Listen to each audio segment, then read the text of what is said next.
Hey, so right now we're heading into a full moon in Capricorn, and at the same time, Venus is perfecting a opposition to Pluto in Capricorn. Now, I think with this video, I'm mainly going to focus on the Venus Pluto opposition because the full moon basically the moon has this effect of sort of resonating with whatever it's hitting in the sign that it's in. So if the moon is sharing the sign with Pluto, the moon is really going to be resonating this Venus Pluto opposition. Um, to understand the Venus Pluto opposition, I think it makes sense to look at Pluto basically as a force that represents power in the sense of having, like it's like do this or else. It's like having power over somebody to sort of dominate and control. Um, there's there's stuff like with governments and stuff like that where you get into corruption, stuff that's maybe taboo and under the surface, and that often corruption. I often think with Pluto, there's like this New Order album called Power, Corruption, and Lies.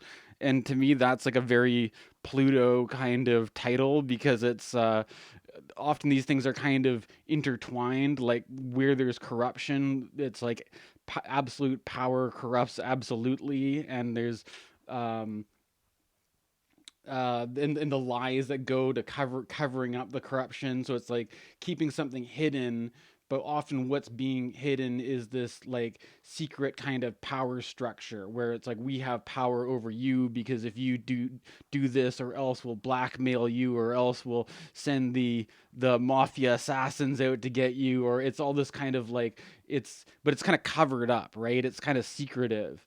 um and when you've got a planet making an opposition to it, what I've noticed, anyways, is that it seems to have to do with the covering up of the Pluto power structure.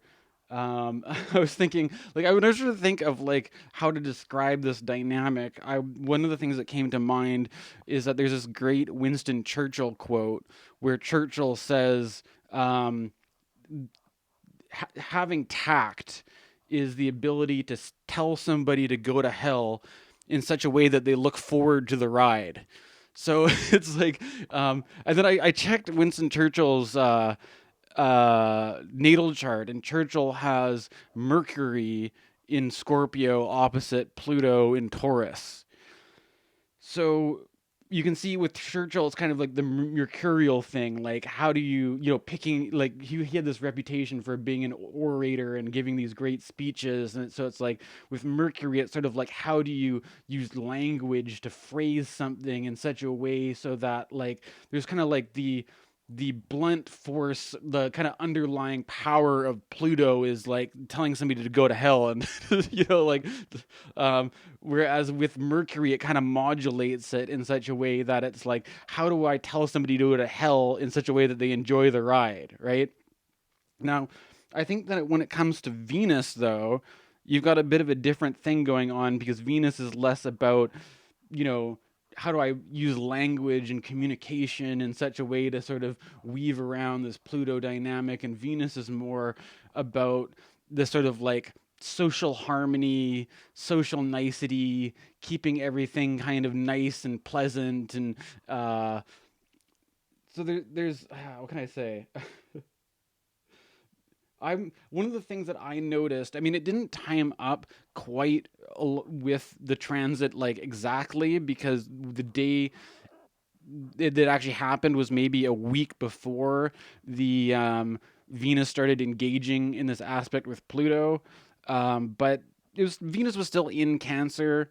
Pluto was still in Capricorn, so as a whole sign opposition, it was still kind of in play. And what I've also noticed is that it doesn't always seem to time up like exactly on the dot. Because I was thinking about how before we had Venus opposite Pluto, we had Mars opposite Pluto, and that in not timing up exactly, but in the ballpark, that kind of went with this time when there's all this violence in Israel and Palestine.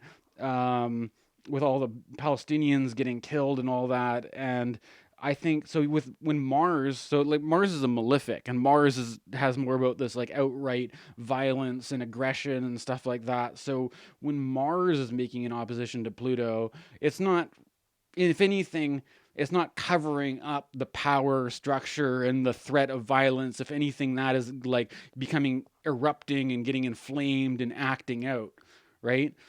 So Mars opposite Pluto is a lot more trouble, I think, than Venus opposite Pluto. But I think Venus opposite Pluto has the effect of trying to like cool over, trying to sort of like smooth everything out and make things harmonious, but in a way that might be like putting the cart before the horse, where it's like it's trying to reach the state of peace and everybody getting along, but the actual threat, the Pluto threat of like do this or else, hasn't been resolved. It's still kind of an underlying power dynamic, but Venus is trying to kind of cover it up, gloss over it.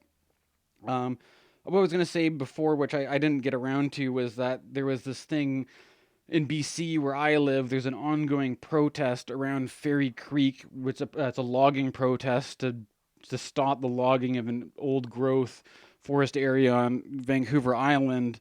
And one of the things they did in protest against that was that the indigenous protesters splashed blood. Well, it's not real, obviously it's not real blood, but it was like red paint to have the aesthetic effect of blood onto a Queen Victoria statue during a protest or demonstration.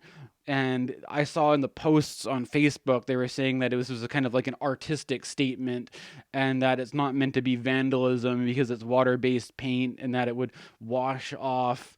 And that there's of course a lot of people were kind of, you know, offended by it, and people might say that like I saw some comments going around that were like, I mean, I don't think vandalism is a very good for the, gives your cause a good image or all this kind of thing. But it's also, I don't know, keep in mind that it's this timing up as well with the discovery of the mass burial site of 215 children at a residential school, and it's kind of playing off this thing that there's really like blood on the hands of the colonial conquerors, and that it's one thing to make like a peace, make these statements of like reparations, but then when you're just continuing basically to profit off of the resources, it's still kind of like this thing where you want to present the image that everything is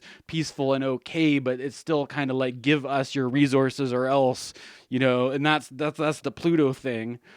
I think with that Venus opposite Pluto, it's like a way you can look at it in a couple ways of like by doing what you'd call like an artistic protest against it. It's like protesting that there's certain ways that you can address the power dynamic, and I think it's like one of those ways can be through art, through creativity, or bringing in that kind of aesthetic quality into the protest.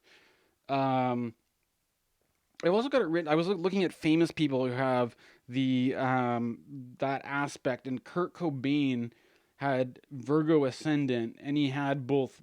He beat Uranus closer to the ascendant based on the chart that I was looking at, anyways, and Pluto there with Uranus in Virgo, and that was opposing his Venus in Pisces.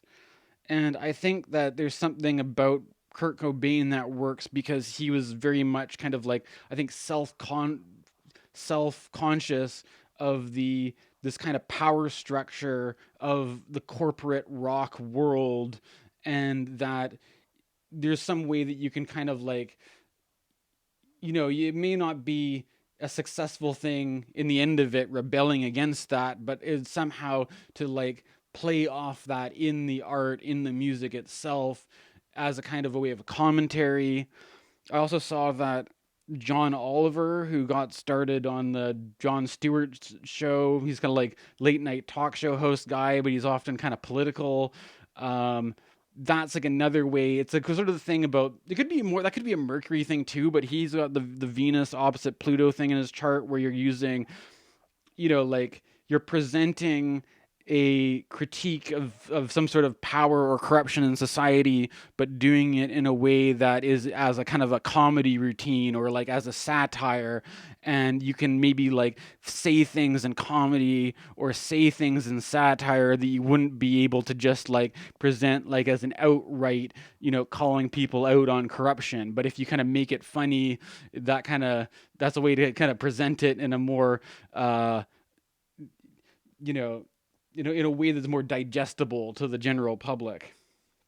The one thing that also really kind of stands out for me is when it comes to this Venus Pluto dynamic is that recently I watched a documentary about Slavoj Zizek, which is kind of funny because, like, as somebody who does astrology, if you look at Zizek's like whole philosophy or his whole kind of outlook on things, it's like it doesn't seem like something that would be very compatible with astrology. Like I've heard him say that he's like pretty much like against anything that's new agey, that's looking for, you're looking for some sort of mystical system to provide you with like the answer that you can't just come up on your own through your own thinking. It's kind of an odd mix, I think, to be, but I mean, that's the kind of guy that I am. I don't like to just stay.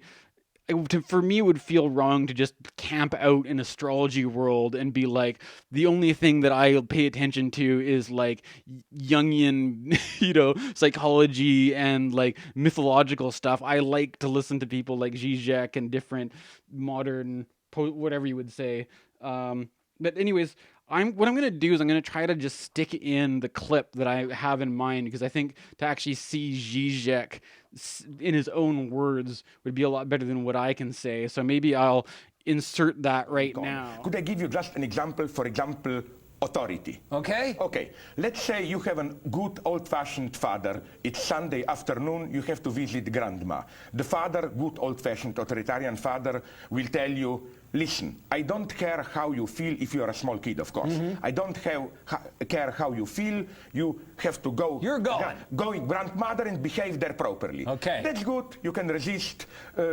No, nothing is broken. But let's say you have this so-called tolerant postmodern father. What he will tell you is the following. You know how much your grandmother loves you, but nonetheless, you should only visit her if you really want to. Now, every child who is not an idiot, and they are not idiots, know that this apparent free choice secretly contains an even much stronger order. It's not only you have to visit your grandmother, but you have to like it. So I'm beginning to like this book all the more. That's one example of how apparent tolerance, choice, and so on can conceal a much stronger order. So we should go back to more like the dad that just says, "'Cause I said so." Absolutely. It's more honest. Another example, society of consumption. We say, the basic idea is that there's like I was saying before, this power structure, and that maybe in a more authoritarian society, it's more honest, like he says in the clip, that to just say that like, these are the things that we expect of you. These are the kinds of, these are the conditions that you have to fulfill. This is what you have to do, and do it. But we have this, I think with Venus opposite Pluto, there's like what he talks about is the added injunction, where you have to not only do the thing, but you have to want to do it, right? And I think in other Zizek, in his more like that, the clip that I posted, or the clip that I'm using here, is from a documentary that was released, I think in like 2004 or 2005. There's another movie of his that came out about 10 years later, which is either 2013 or 2014, and he talks about this thing about like the Coke can, how like the Coke can slogan is enjoy, where it's like you're under this sort of like command or injunction to enjoy the Coca-Cola. Like the Coke is telling you that you have to enjoy it, not just buy it, but you have to enjoy. And this, so I think because Venus is all about things which are like pleasurable and pleasant and nice.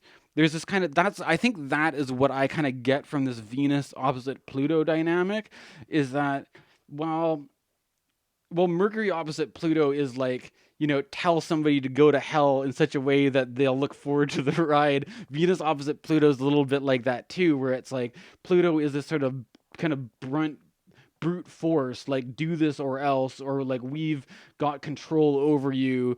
You don't have a choice, but you have to, but when you put Venus in it, it's like you have to listen to what we say and you have to like it. You have to like do it with a smile on your face. You have to enjoy the process. You can't whereas with the Mars opposite Pluto is more maybe of an open kind of rebellion or an open resistance, whereas Venus is like you're obligated to enjoy the whole thing. And I think there's also other people who talked about this. I'm remembering like Alan Watts kind of mentioned this, where they, like growing up in a family, there's like this thing where you're supposed to like love your family, love your parents, and be grateful and appreciative, but not because we tell you that that's what you're supposed to do. You're supposed to do it because that's, you know what I mean? Like that's how you're supposed to be a good person. It's just supposed to come naturally. But like if it doesn't come naturally, there's something wrong with you. And so it's like this kind of double bind where it's like, like you can't tell somebody to like act natural. Like, like if you were to say like, okay, we're going to go have lunch. Now, whatever you do, just act natural. Don't don't do any. And then everyone's like, if you put that in somebody's head, they're like, well, what would I be doing that wouldn't be natural? And then you're kind of throwing yourself in a loop when you're kind of overthinking about like, what am I supposed to do to be natural? It automatically becomes totally unnatural, right? There's. I think he also talks about this in terms of all these like religious values, like how this whole thing about not being selfish, like you're supposed to put others before yourself and not just be out for your own self-interest, but you're supposed to do that because it's the right thing, not because we're telling you that you're supposed to be just naturally unselfish. And that if you're trying to be unselfish because we're telling you to be unselfish, then it's not honest, it's not legitimate, and you're just trying to like put on this phony act to please people. But then if you just say like, okay, well, it's not natural, I guess I'll just be selfish because that's more, then you're, it's like this weird, where you get caught up in this sort of tangle because it's supposed to be natural. You're supposed to want to do it. You're supposed to enjoy it. You can't just do it. You can't do the thing with a frown. You have to actually enjoy the thing you're doing. But it's, I don't, maybe I'm just going around in circles now, but yeah, hopefully you get the idea. So these are some things that came to mind anyways for me about the Venus opposite Pluto dynamic. And between that and the full moon, I think the full moon is just going to kind of crank the volume up on that kind of vibe. All right. Well, hopefully you enjoyed this one. Enjoyed.